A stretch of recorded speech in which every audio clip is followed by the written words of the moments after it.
Hello students, अगर आप exam में अच्छा परफॉर्म करना चाहते हैं, अपने मार्क्स बढ़ाना चाहते हैं, तो आज आप सही जगह पे आए हैं।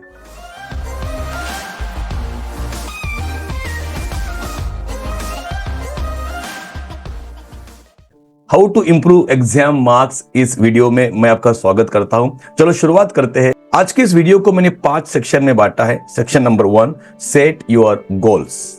मैं हमेशा कहता हूं कि गोल गेटिंग के लिए goal setting is always very important. तो चलो गोल सेटिंग के इंपॉर्टेंस को पहला समझ के लेते हैं। एक 16-17 साल का नौजवान एक बस में चढ़ता है और बस में जैसे कंडक्टर होते हैं, कंडक्टर उसको पूछता है कि बेटा कहाँ जाना है, कहाँ की टिकट काटूं। और ये बच्चा कंडक्टर को बोलता है, वो पूछने का नहीं, सिर्फ टिकट दे दो। कंडक्टर दोबारा बड़ी प्यार से पूछते हैं, टिकट मिलेगा बाबा, लेकिन जरा ये तो बता जाना किधर है, उतरना किधर है। वो बच्चा वापस कंडक्टर को कहता है, वो नहीं पूछने का, सिर्फ टिकट दे दो। कंडक्टर तीसरी बार बड़ी प्यार से पूछते हैं, टिकट मिलेगा यार, टिकट का चिंता मत कर, लेकिन ये तो बता जाना कहाँ पे है, उतरना किधर है। और वो बच्चा वापस कंडक्टर को कहता है, वो नहीं पूछने का, सिर्फ टिकट दे दो। Let me tell you students, conductor चौथी बार पूछने वाले नहीं है। कंडक्टर उसका हाथ पकड़ के उसको बस से धक्का मार के बाहर निकालेंगे। Yes, what I mean to say students, अगर 10 मिनट का हमारा बस का सफर है, बस का जर्नी है, और हमें पता नहीं है जाना कहां पे है, तो वो सफर को हम लोग तय नहीं कर सकते हैं। और जीवन तो 70, 80, 90 साल का सफर है, और ये 70, 80, 90 साल के सफर में अगर पता ही नहीं जाना कहां पे है, तो कहां जाएंगे हम लोग। तो first we should know our destination. हमारा जो डेस्टिनेशन है, हमें जीवन में बनना क्या है, ये हमें पहले पता होना चाहिए, और वो गोल को आज हमें सेट करना चाहिए। जीवन में क्या बनना है, ये हो गया आपका long term goal. I want to become the best IAS officer, the best teacher, the best CA in the city and the best aeronautical engineer, whatever your dream is. Okay, बनना क्या है लाइफ में, ये आपका long term गोल हो गया। और long term गोल तक पहुंचने के लिए अभी आने वाला जो अपकमिंग एग्जाम है, उस एग्जाम में मुझे कितना % मार्क्स निकालना है, ये भी फिक्स होना चाहिए, ये भी टारगेट को फिक्स करना चाहिए, और वो हो गया आपका short term goal. Upcoming examination में मुझे कितने % मार्क्स निकालने हैं, शॉर्ट टर्म गोल। और एक बार आपका गोल फिक्स हो गया, specific, measurable and attainable goal will help you to focus in your studies. तो मैं हमेशा स्टूडेंट्स को कहता हूं, अपना जो लॉन्ग टर्म गोल है, अपना जो शॉर्ट टर्म गोल है, हर छोटे मोटे गोल को एक पेपर के ऊपर लिखो, डेट के साथ लिखो, और उस पेपर को अपने स्टडी रूम में दीवार के ऊपर या स्टडी टेबल के ऊपर चिपकाओ। वो पेपर आपको बार बार याद दिलाएगा और आपको आपके प्रोग्रेस को ट्रैक करना इजी हो जाएगा। तो मुझे आपको इतना ही कहना है स्टूडेंट्स कि अगर आपको एग्जाम में अच्छे मार्क्स निकालना है, तो ये गोल सेटिंग पहला स्टेप है जो आपको मदद करेगा। चलो आगे बढ़ते सेक्शन नंबर 2 की तरफ, स्टेप नंबर 2 की तरफ, जिसका नाम है अंडरस्टैंड योर स्टडी मटेरियल और understand every concept very well. पहला तो हमें एक एक कॉन्सेप्ट को, एक एक टॉपिक को अच्छी तरीके से समझ के लेना है, उसको अंडरस्टैंड करना है। कई सारे स्टूडेंट्स को मैंने देखा है कि बिना समझे वो रोट मेमोराइजेशन करना चालू करते हैं, बिना समझे आंसर्स को रट्टा मार के याद रखने की कोशिश करते हैं। और मैं हमेशा कहता हूं, रोट मेमोराइजेशन, रट्टोफिकेशन is one of the wrong and risky methods of studies. रट्टा मारने के कई सारे ड्रॉबैक्स है, और रट्टा मारने के ड्रॉबैक्स को मैंने एक सेपरेट यूट्यूब वीडियो में आपको समझाया है। वीडियो का नाम है रट्टा मारना छोड़ो और मेमोरी टेक्निक से नाता जोड़ो। तो वीडियो भी याद से देखना, उस वीडियो का लिंक आपको इस वीडियो के डिस्क्रिप्शन में भी मिल जाएगा। So the first is understand the concept very well. Understanding is the first step towards memorization. समझ के लेना याद रखने की तरफ उठाया हुआ पहला कदम है। और अगर कोई आपको कॉन्सेप्ट नहीं समझ में आ रहा है, then ask questions, take help of your subject teachers. तो माय डियर फ्रेंड्स, टीचर्स को क्वेश्चन पूछना और कॉन्सेप्ट को समझ के लेना, इसको अपनी एक आदत बनाओ। और एक बार आपको कॉन्सेप्ट अच्छी तरीके से समझ में आए तो करना क्या है, चलो आगे बढ़ते हैं सेक्शन नंबर 3 की तरफ। और सेक्शन नंबर 3 है use effective study techniques. Okay, पहले तो हमें यह समझ के लेना है कि कोई भी आंसर को हम लोग word by word as it is याद नहीं रख सकते हैं, लेकिन हम उसको कीवर्ड बाय कीवर्ड याद रख सकते हैं, कॉन्सेप्ट बाय कॉन्सेप्ट याद रख सकते हैं।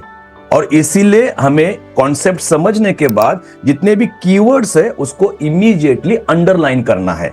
अभी आपके लिए एक आंसर बोलेंगे तो कई सारे कीवर्ड्स का एक ग्रुप रहेगा और इस सभी कीवर्ड्स को वही सीक्वेंस में याद रखने के लिए आप कई सारे प्रूवन स्टडी टेक्निक्स को, मेमोरी स्ट्रेटजीज को यूज कर सकते हैं। जैसे कि one of the techniques is association technique. Associate those keywords, connect them with each other, first with second, second with third and so on. और ऐसा करने से एंटायर सेट ऑफ कीवर्ड्स को आप वही सीक्वेंस में याद रख सकते हैं। और एसोसिएशन टेक्निक्स जैसे कई सारे मेमोरी टेक्निक्स डिटेल में सीखने के लिए आप हमारा एनी टाइम मेमोरी, ये मेमोरी एनहांसमेंट प्रोग्राम या मेमोरी मास्टरी प्रोग्राम ज्वाइन कर सकते हैं। हमारे एनी टाइम मेमोरी ये प्रोग्राम्स के बारे में डिटेल में जानने के लिए यू कैन कॉन्टैक्ट अस और you can visit our website. You will find the details in the description. तो अपने एसोसिएशन टेक्निक को यूज करके एक बार कीवर्ड्स को याद रखा, याद रखने के बाद स्पेस्ड रिपीटेशन टेक्निक को यूज करना मत भूलिए। स्पेस्ड रिपीटेशन एक ऐसी पावरफुल टेक्निक है जो फॉरगेटिंग कर्व को रिमेंबरिंग कर्व में कन्वर्ट कर सकती है। और स्पेस्ड रिपीटेशन टेक्निक के ऊपर मैंने एक डिटेल्ड वीडियो बनाया है जो हमारे YouTube चैनल के ऊपर अवेलेबल है। तो इस वीडियो के बाद वो वीडियो भी याद से देखना, उसका भी लिंक ये वीडियो के डिस्क्रिप्शन में आपको मिलेगा। और इसी के साथ सेक्शन नंबर 4 की तरफ हम लोग जाते हैं। सेक्शन नंबर 4 है रिफ्लेक्शन एंड एडेप्टेशन। स्टूडेंट्स, अगर आपको मार्क्स में इंप्रूवमेंट चाहिए तो अपना प्रीवियस एग्जाम का जो परफॉर्मेंस है उसके ऊपर रिफ्लेक्ट कीजिए, थोड़ा विचार कीजिए और उसके बाद जो मेथड आपको सुटेबल है उसको स्वीकार कीजिए, उसको अडेप्ट कीजिए। रिफ्लेक्शन एंड एडेप्टेशन, प्रीवियस जो पेपर्स आप लोगों ने सॉल्व किए हैं और उसका जो चेक्ड आंसर शीट है उसके ऊपर रिफ्लेक्ट करना इतना इंपॉर्टेंट है क्योंकि वहां पे आपको आपकी गलतियां समझ में आने वाली है और गलतियों को सुधारने के बाद ही आपके मार्क्स बढ़ने वाले हैं। इसको एक एग्जाम्पल के जरिए समझने की कोशिश करते हैं। मान के चलते सुरेश ने 9th स्टैंडर्ड में फाइनल एग्जाम में 100 मार्क्स का क्वेश्चन पेपर लिखा था, लेकिन 100 में से उसको 70% मार्क्स मिले। इसका मतलब यह है कि सुरेश का 30% मिस्टेक हुआ था। अभी सुरेश चाहता है कि 10th में मुझे कम से कम 10% मार्क्स एक्स्ट्रा निकालना है, तो सुरेश का भी 10th का टारगेट है 80%। मान के चलते सुरेश को अगर 80% मार्क्स मिलेंगे, इसका मतलब सुरेश का 20% मिस्टेक होने वाला है। अगर आपने इस चार्ट को ध्यान से देखा तो आपको एक बात पता चलेगी, जब 10% मिस्टेक्स कम हो गए तब 10% मार्क्स बढ़ गए। दैट मीन्स व्हाट, मार्क्स कहां से बढ़ते हैं? नंबर ऑफ मिस्टेक्स हम जब रिड्यूस करते तब नंबर ऑफ परसेंट मार्क्स हमारे बढ़ सकते हैं। इसका मतलब यह है मिस्टेक्स के ऊपर काम करके मिस्टेक कम करने से हमारे मार्क्स बढ़ सकते हैं।